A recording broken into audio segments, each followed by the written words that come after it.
धूमधाम से हुई लड़की की विवाह शादी के ठीक 1 साल बाद ही कोमा में चली गई पत्नी ईशा कुमारी। इनकी कहानी जानकर आपकी भी नम हो जाएगी आंखें। नमस्कार, मैं हूं शिवांगी और आप देख रहे हैं A1 न्यूज बिहार।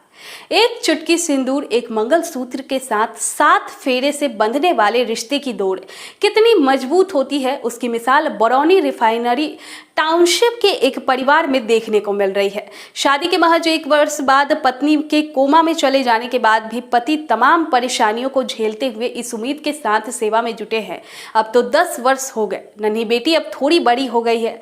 बात कर रहे हैं शहर के JK इंटर कॉलेज के पूर्व प्राचार्य डॉक्टर सचितानंद के पुत्र वागीश आनंद की।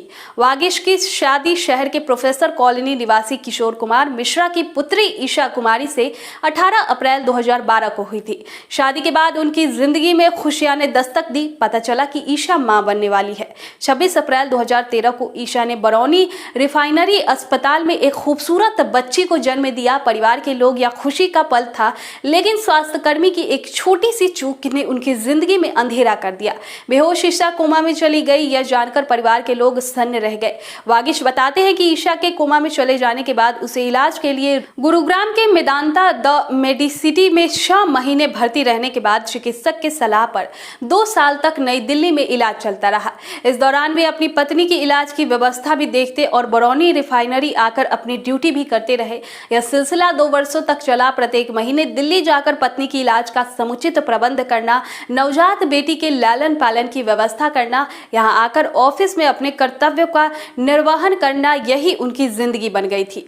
29 अक्टूबर 2015 को वो अपनी पत्नी को लेकर बरौनी रिफाइनरी टाउनशिप स्थित अपने क्वार्टर पर लेकर चले आए। वागीश आनंद बताते हैं कि जब बेसुध ईशा को लेकर यहां आए तो बरौनी रिफाइनरी के सहयोग से अपने आवंटित आवास के एक कमरे को मेडिकल वार्ड के रूप में विकसित कराया।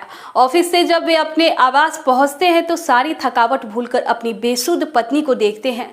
मन में एक टीस उठती है, लेकिन रो भी नहीं सकता। पत्नी के लिए दवा समेत अन्य व्यवस्था करते हैं। बिटिया रानी अब 10 वर्ष की हो गई है। एक तरह से वे अब भी वे ही अपनी बेटी के माता पिता दोनों की भूमिका निभाते हैं। वागीश आनंद के पिता डॉक्टर सचिदानंद बताते हैं कि ईशा के पठन पाठन का वातावरण खूब पसंद था, जिसके कारण उसने शिक्षक नियोजन के लिए भी आवेदन किया था, परंतु भगवान को कुछ और ही पसंद था। ज्वाइनिंग लेटर मिलने से 1 माह पूर्व ही ईशा कोमा में चली गई, जो आज तक वापस नहीं लौट सकी है। नम आंखें और रूंधे हुए गले से वागीश आनंद बताते हैं कि शादी के समय मैंने यह प्रतिज्ञा ली थी कि पत्नी को कभी रोने नहीं दूंगा, परंतु आज किस्मत उस मोड़ पर ले आई है कि उसे हंसाने के बजाय प्रतिदिन रुलाना पड़ रहा है।